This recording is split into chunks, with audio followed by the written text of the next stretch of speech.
Hello दोस्तों, तो यार आज की प्रॉब्लम है मर्ज इंटरवल्स। ठीक है। इंटरवल्स आपने पहले भी सुना होगा यार। इंटरवल्स वाली प्रॉब्लम हमने दो प्रॉब्लम पहले कर चुके हैं। ठीक है। जिसमें हमें चेक करना था कि ओवरलैपिंग तो नहीं हो रहा है। फिर एक में हमें चेक करना था कि क्या कितने हमें इंटर वो हटाने पड़ेंगे इंटरवल्स की, वो ओवरलैपिंग ना बचे उसमें। ठीक है जी। अच्छा, अगर आपने नहीं देखा तो कोई इशू नहीं है, कुछ कुछ समझा देता हूँ यार। इंटरवल्स प्रॉब्लम में होता क्या है? देखो, इंटरवल्स प्रॉब्लम में ना हमारे पास एक एरे ऑफ एरे गिवन होता है और इसमें ना दो नंबर्स गिवन होते हैं। ठीक है, हर एरे के अंदर। तो ये नंबर रिप्रेजेंट करते हैं स्टार्ट टाइम और एंड टाइम को। ठीक है, आप इसे ना एम पी एम के हिसाब से सम एज्यूम कर लो, मतलब। ठीक है, ऐसा मेंशन नहीं है बट मैं आपको बता रहा हूँ। तो जैसे 1-3 है तो मतलब 1 बजे से 3 बजे तक मेरी एक मीटिंग थी। फिर एक मीटिंग मेरी 2 से 6 हो गई। तो ये पॉसिबल नहीं है, क्यों? क्योंकि अगर मेरी 1 बजे से 3 मीटिंग है, तो 2 से 6 कैसे हो सकती है? तो ओवरलैपिंग हो गया। ठीक है जी? तो ये ओवरलैपिंग है। अच्छा, तो यहाँ पे पता है क्या बोला गया है? जितने भी ओवरलैपिंग इंटरवल्स हैं ना, उन्हें मर्ज कर दो यार। ओके, ठीक है? अब मर्ज करके फिर आउटपुट बताओ कि आउटपुट क्या आएगा? तो जैसे 1326 है, तो मुझे ये तो पता चल गया ओवरलैपिंग है। अब मुझे मर्ज कैसे करूँगा? मैंने बोला 16 कर दो इसे। 1326 को क्या कर दो? देखो फ्रेंड्स, सिंपल तरीका पता है इसका क्या है? आप इन पूरे 1326, अगर आप इस पूरे को शॉर्ट कर देते हो ना, तो आपके पास क्या आएगा? 1236। ठीक है? तो आपको क्या चाहिए? पहला और आखिरी, बस। तो मेरा रिजल्ट हो गया 16। मतलब दो को मैंने मर्ज तो कर दिया इस तरीके से। फिर मैं आगे जाऊंगा, फिर 8-10 को देखूंगा 16 के साथ। भाई ओवरलैपिंग तो नहीं हो रही। अगर नहीं हो रही तो ठीक है, 8-10 को एज इट इज रहने दो। फिर मैं 8-10 को 15-18 के साथ कंपेयर करूँगा, कहीं ओवरलैपिंग तो नहीं है? बोला नहीं हो रही। तो फिर फ्रेंड्स 15-18 को एज़ इट इज़ रहने दो और ये मेरा आंसर आ जाएगा। ठीक है? चलिए दूसरा एग्ज़ाम्पल देख लेते हैं, 1445। अच्छा, 1445 है तो इसमें क्या होगा? 1445। तो देखो, देख के पता चल रहा है कि अगर मैं इन दोनों को मर्ज करता हूँ, तो मेरा आंसर आएगा 15। ठीक है? यहाँ पे आप देख सकते हो 15 आ गया। तो इस तरीके से कुछ मुझे करना है। कैसे करूँगा? चलो, यार सबसे पहली चीज़ ना देखो, अगर यहाँ पे आप ध्यान दोगे ना, ऑलरेडी यहाँ पे सॉर्टेड है। बट अगर ना हो तो मुझे ना सबसे पहला काम करना है कि इसे इंटरवल्स के बेसिस में, स्टार्ट टाइम के बेसिस में सॉर्ट कर दो। ठीक है फ्रेंड्स? स्टार्ट टाइम के बेसिस में सॉर्ट कर दो यार, बहुत ज़रूरी है। ठीक है? अगर मैं इसे सॉर्ट करता हूँ स्टार्ट टाइम के बेसिस में, तो क्या होगा? देखो, आप बोलोगे तो ऑलरेडी सॉर्टेड है, तो अगर सॉर्टेड है तो अच्छी बात है, बट मुझे फिर भी करना तो है ही। मुझे नहीं पता ना सॉर्टेड होगा ना हो या ना हो। देखो 1, 2, 8, 15, तो ये तो सॉर्टेड है भैया, इसमें तो कोई दिक्कत नहीं है। तो पहला काम सॉर्टिंग करने के बाद पता है मैं क्या बोलूँगा? मेरे को ना मर्ज रिज़ल्ट चाहिए। तो मैं सेम एरे को तो चेंज करने से रहा, ये तो करूँगा नहीं। तो मेरे पास एक रिज़ल्ट नाम का एक मर्ज रिज़ल्ट नाम का मैं एक एरे बना लूँगा और जिसमें मैं इनिशियली बोल दूँगा कि इंटरवल्स का पहला आइटम इस पे चिपका दो, डाल दो। ठीक है फ्रेंड्स? अच्छा, इससे हुआ क्या? आप बोलोगे क्यों भाई क्यों डालो? देखो, जस्ट देखो, अगर आप यहाँ पे कंस्ट्रेंट देखोगे ना, इंटरवल्स की जो लेंथ है ना, वो ग्रेटर देन या इक्वल टू 1 है।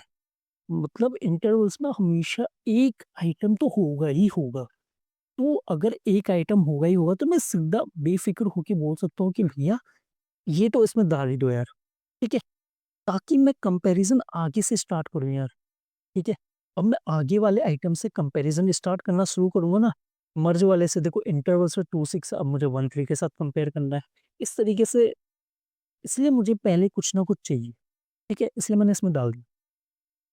अच्छा, अब मैं पता है क्या कैसे कंपेयर करूँगा? मैंने बोला आइट्रेशन लगा दो। मैंने बोला इसमें आइट्रेट करना शुरू करो। पहला आइटम मिला मेरे को 26। फ्रेंड्स ध्यान देना, पहला आइटम मिला मुझे 26 और मैंने बोला कि मेरा मर्ज रिजल्ट है ना, जो कि ये है जिसमें कि इनिशियली 13 है पड़ा हुआ। मैंने बोला इसका ना डेटा निकालो। तो मर्ज रिजल्ट से जो मैं इसको मर्ज रिजल्ट कह रहा हूँ, ठीक है? आप कंफ्यूज मत होना। और इसको मैं इंटरवल बोलूंगा। देखो, इंटरवल का करंट तो ये आ गया, इंटरवल का करंट आइटम तो आ गया। और मैंने बोला मर्ज रिजल्ट का लास्ट आइटम यार, मर्ज रिजल्ट पे जो लास्ट अपडेटेड आइटम है उसको निकालो, क्योंकि मुझे उसके साथ कंपेयर करना है। ठीक है? तो लास्ट मतलब इसमें तो एक ही है, तो यही फर्स्ट है यही लास्ट है, तो मैं इसी को उठा लूंगा। अब मैं क्या बोलूंगा फ्रेंड्स, ध्यान देना। अब देखो यार, मैं ऐसे तो करूँगा नहीं कि 1 मैं ये तो लिखूँगा नहीं 2 6 1 3 ठीक है? पूरे को लिख के या फिर ये तो करूँगा नहीं 1 3 2 6 और फिर आगे पीछे का ले लूँ या फिर इसे सॉर्ट कर लूँ। ऐसे देखो ये हरकत नहीं कर सकता मैं, बचकानी हरकत। ऑल्दो कर भी दूँ तो कोई फ़र्क नहीं पड़ेगा, 4 ही आइटम है, ठीक है? फिक्स है, ज़्यादा टाइम लगेगा नहीं, बट इससे बेहतर सोचने की कोशिश करता हूँ। मैंने पता है क्या बोला?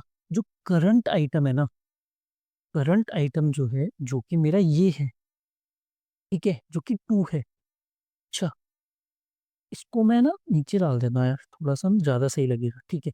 मैंने बोला करंट का जो स्टार्ट टाइम है, क्या वो मर्ज रिज़ल्ट में जो आइटम पड़ा है उसके एंड टाइम से छोटा है या बड़ा है? इस चीज़ से बहुत फ़र्क पड़ेगा फ्रेंड्स, ध्यान देना। अगर मेरा स्टार्ट टाइम अगर मेरा इंटरवल की करंट आइटम का स्टार्ट टाइम मर्ज रिज़ल्ट के एंड टाइम से छोटा होता है, इसका मतलब ये ओवरलैप हो रहा है यार, ठीक है? देख के तो साफ पता चल रहा है 1 3 2 6। तो मैंने इन क्रॉस में देखो, क्रॉस में मैंने ना चेक कर लिया, कंपैरिज़न कर लिया। अगर ये ओवरलैप हो रहा है, तो क्या करूँ? तो मैंने बोला देखो, जो 1 3 है ना, इसे अपडेट कर दो। इसको मेरे को अपडेट करना है, कैसे? मैंने बोला 1 3 को 1 3 रहने दो। अपडेट करने का तरीका ना बहुत सिंपल है। मैंने बोला यार देखो, ये 3 जो है, इस वाले का मतलब ये जो मर्ज रिज़ल्ट के एंड टाइम को देखो और करंट इंटरवल के एंड टाइम को देखो, दोनों में से बड़ा कौन है? देखो दोनों में से ऐसा हो सकता है फ्रेंड्स, ध्यान देना, ऐसा भी तो हो सकता है 113 26, ठीक है? तो ऐसा तो है नहीं कि यार अगर इसका सीधा-सीधा इसका 6 उठा दिया मैंने ना, ये तो नहीं कर सकता। मुझे नहीं पता ना इसका क्या है, मर्ज रिज़ल्ट का एंड टाइम क्या है, इससे फ़र्क पड़ेगा। तो मैं दोनों के एंड टाइम को उठाऊँगा और दोनों में से जो बड़ा होगा ना वो डाल दूँगा। तो फिलहाल तो ये 3 है, ये 6 है, तो मैंने बोला इसको डाल दो आप 6, ठीक है? तो अब मैंने ना इसी को अपडेट कर दिया, सेम को अपडेट करके मैंने 16 कर दिया फ्रेंड, ठीक है जी? ये मैंने कर दिया। अब मैंने बोला आगे मूव करो मतलब 8 10, 8 10 का कंपैरिज़न अब किसके साथ होगा? देखो, यहाँ पे मर्ज रिज़ल्ट में आ गया ये और यहाँ पे आ गया 8 10। देखो फ्रेंड्स, मैंने बोला क्या मेरा करंट का स्टार्ट टाइम और मर्ज रिजल्ट के एंड टाइम से छोटा है या बड़ा है? बोला ये तो बड़ा है, अगर बड़ा है तो कोई दिक्कत नहीं है, फिर आगे मूव करो, ठीक है? अच्छा, आगे मूव करने से पहले मैंने बोला मर्ज रिजल्ट में ना इस इंटरवल को पुश भी कर दो, 8 कॉमा 10 मुझे ये भी करना है, ध्यान देना फ्रेंड, मैंने इसे पुश करा दिया, ठीक है जी? ओके, मैं आगे बढ़ा, आगे मेरे को 15 18 मिला, 15 18 मिला, ठीक है जी? तो मैंने क्या बोला, यहाँ पे हो जाएगा 15, यहाँ पे हो जाएगा 18। अच्छा, अब मर्ज रिजल्ट में क्या है मेरे पास, 1 6 8 10 है। अब देखो 8 10 और 15 18 का कंपैरिजन होगा। तो करंट टाइम का स्टार्ट टाइम क्या है? बोला जी 15 है और इसका एंड टाइम क्या बोला 10 है। तो क्या 15 10 से छोटा है? बोला नहीं है। अगर नहीं है तो यार इसका मतलब क्या है? ओवरलैपिंग नहीं हो रही, तो सिंपल से इसको 15 18 को पुश कर दो। पुश कर दिया। अच्छा, 15 18 के बाद कुछ है? बोला नहीं है कुछ, तो खत्म। तो ये मेरा आंसर आ गया है, ठीक है? तो मैं उम्मीद करता हूँ आपको ना अप्रोच समझ आ गई होगी यार, कैसे देखो शॉर्टिंग मैटर कर रही है, आप मेन खेल ना शॉर्टिंग का ही था।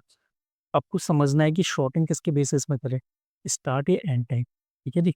हमने बोला स्टार्ट टाइम के बेसिस में हमने शॉर्ट कर दिया, ठीक है? अच्छा, मैं क्या बोलता हूँ ना, सबसे पहले इंटरवल डॉट शॉर्ट और यहाँ पे ए कॉमा बी, शॉर्टिंग आपको आती होगी। तो मैं ये हमारा शॉर्ट मेथड का मैंने यूज़ कर लिया और ये मेरा शॉर्ट कर देगा स्टार्ट टाइम के बेसिस, ठीक है जी? ओके, मेरा एक रिज़ल्ट होगा मर्ज नाम के, मर्ज रिज़ल्ट नाम से मैं कर लेते हैं इसे। और इसमें मैंने कितना पुश कर दिया? इसमें मैंने पुश कर दिया इंटरवल्स का 0 वाला आइटम। इंटरवल्स का 0 आइटम मतलब 1 3 आ जाएगा, ठीक है? मतलब इसके हिसाब से, इस वाले एग्ज़ाम्पल के हिसाब से। और फिर स्टेप 3 क्या है मेरा? देखो स्टेप 1 शॉर्ट, फिर मर्ज में ही डाल दो, फिर स्टेप 3 है लूप चलाओ 1 से लेके I less than intervals dot length. देखो फ्रेंड्स, अगर आपको ये नीचे समझ आ गया लॉजिक, तो फिर यहाँ पे तो कुछ है ही नहीं, ठीक है? और यहाँ पे मैं सिंपल से क्या बोलूँगा, मैं बोलता हूँ कि कॉन्स्ट पहले तो मर्ज वाले से लास्ट आइटम निकालो, लास्ट आइटम, ठीक है? तो कैसे निकालूँगा? अगर मुझे आखिरी एलिमेंट चाहिए तो मैं सिंपल सा बोलूँगा मर्ज रिजल्ट डॉट लेंथ -1, ठीक है? तो लास्ट आइटम में ये आ जाएगा जो भी लास्ट अपडेटेड वैल्यू होगी उसकी, ठीक है? लास्ट क्यों चाहिए मुझे, आप समझ गए होंगे क्योंकि मुझे हमेशा लास्ट वाले को कंपेयर करना है ना करंट टाइम के साथ, इसलिए, ठीक है? और एक मैं बोलूँगा constant current equal to intervals of I, मुझे करंट मिल जाएगा। यहाँ पे मैं सिंपल सा बोलूँगा क्या करंट का 0 मतलब करंट का स्टार्ट टाइम अगर लेस देन होता है या इक्वल टू होता है लास्ट आइटम के एंड टाइम से मतलब 1 से, ठीक है? फ्रेंड्स ध्यान देना मैंने क्या बोला, अगर इसका स्टार्ट टाइम और इसका एंड टाइम, अगर स्टार्ट टाइम छोटा होता है तो क्या करो? देखो मैंने क्या बोला था ना कि इस वैल्यू को अपडेट करनी है मुझे, इस वैल्यू को 6 को, तो मैं पता है क्या बोलूँगा, लास्ट आइटम के 1 पे से कितना डाल दो, कितना डालना है, मैथ और नेक्स्ट चेक कर लो ना बड़ा कौन सा है, फिर लास्ट आइटम का 1 बड़ा है या फिर जो करंट है उसका 1 बड़ा है, दोनों में से जो बड़ा होगा वो मैं लास्ट आइटम में डाल दूँगा। तो जैसे मैंने यहाँ पे 1, 3 और 6 का कंपैरिज़न किया, बोला 6 बड़ा है तो यहाँ पे 6 डाल दूँगा, ठीक है? ये हो गया सिंपल। अगर मेरी इफ कंडीशन ही फ़ॉल्स हो जाती है तो मैंने बोला सीधा-सीधा कुछ नहीं करना, मर्ज रिज़ल्ट पे पुश कर दो बस। कोई कैलकुलेशन नहीं, कुछ नहीं। इसमें कितना पुश कर देना मैंने, जो करंट में आया। That's it guys, that's it. और यहाँ पे मैंने बोला मर्ज रिज़ल्ट को रिटर्न कर दो, ठीक है? अच्छा, क्या ये चलेगा? बिल्कुल चलेगा। सीधा हम सबमिट करने की कोशिश करेंगे और यहाँ पे आप देखोगे फ्रेंड्स ये चल चुका है, ठीक है? तो सिंपल लॉजिक था, सॉर्ट कर दो और मर्ज में होल्ड कर लो पहले आइटम को और फिर करंट को चेक करते रहो और फिर देखते रहो क्या हमारा करंट का 0 और मर्ज वाले के उससे लास्ट आइटम से बड़ा है, छोटा है, ठीक है? मतलब स्टार्ट टाइम, उसका एंड टाइम, ऐसे करके हम चेक कर दोगे। अगर ऐसा है तो उसको अपडेट करते रहो बस। तो उसी तरीके से मर्जिंग हो गई और नहीं तो मर्ज रिजल्ट पे सीधा-सीधा पुश कर दो अगर कंडीशन फ़ॉल्स होती है और लास्ट ओनली रिटर्न कर दिया। तो केवल इतना ही था यार, ये बहुत ही सिंपल था, ठीक है? तो मैं उम्मीद करता हूँ आपको यार समझ आ गया होगा। अगर आपको कोई भी डाउट है फ्रेंड्स तो प्लीज़ कमेंट सेक्शन में आप पूछ सकते हो। मैं आपके कमेंट का वेट करूँगा। बाकी मिलते हैं नेक्स्ट वीडियो में। ठीक है, बाय-बाय।